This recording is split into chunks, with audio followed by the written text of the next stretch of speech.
Morning all of you. हम अपना lesson number 8 temple of learning करेंगे।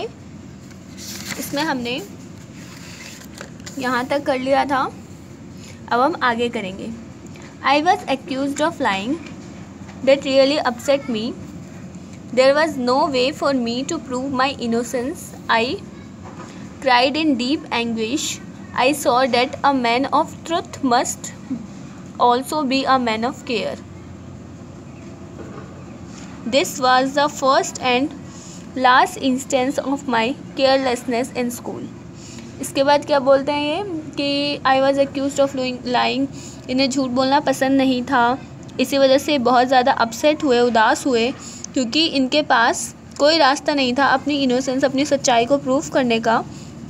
इसलिए बहुत दुखी मन से रोए भी, बहुत रोए, मतलब गहराई से। आई सॉ, और इन्होंने देखा कि जो इंसान सच बोलता है उसे केयर भी करनी चाहिए, वो मैन ऑफ केयर भी होता है, उसे अपनी हर चीज़ का ध्यान भी रखना चाहिए और दूसरों का भी।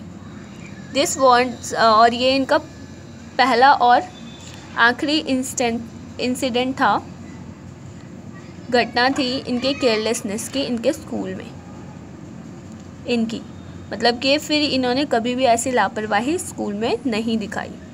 आई हैव अ फेंट recollection that I finally succeed in getting the fine remitted. उसके बाद क्या हुआ, इनको कुछ धुंधला सा याद है, धुंधली सी याद है इनके पास कि फिर फाइनली ये सक्सीड हुए थे, फाइन रिमिटेड, अपने हेड मास्टर से एक अच्छी good, very good, this type of things सुनने में। The exemption from exercise was of course obtained as my father wrote himself to the head master saying that he wanted me at home after school. फिर उसके बाद इन्हें exercise से निकाल दिया गया था, क्योंकि इनके फादर ने लेटर लिखा था इनके हेड मास्टर को और कहा कि ये मुझे घर पर चाहते हैं स्कूल के बाद, मतलब इनके फादर इनको घर पे चाहते हैं अपने बेटे को स्कूल के बाद, इसलिए इन्हें निकाल दिया गया था। But though I was not the worse for having neglected exercise, I am still paying the penalty of another neglect. I do not know where I got the notion that good handwriting was not a necessary part of education, but I retained it until I went to England. उसके बाद इन्हें सिर्फ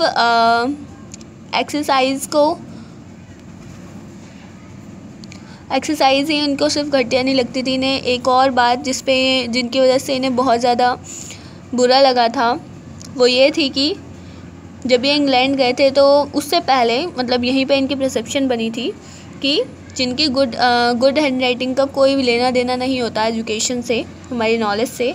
but बाद में जब ये England गए तब इन्हें पता चला कि गुड हैंड राइटिंग का मतलब क्या होता है और इसका अच्छा होना क्यों ज़रूरी है। When later, especially in South Africa, I saw the beautiful handwriting of lawyers and young men born and educated in South Africa, I was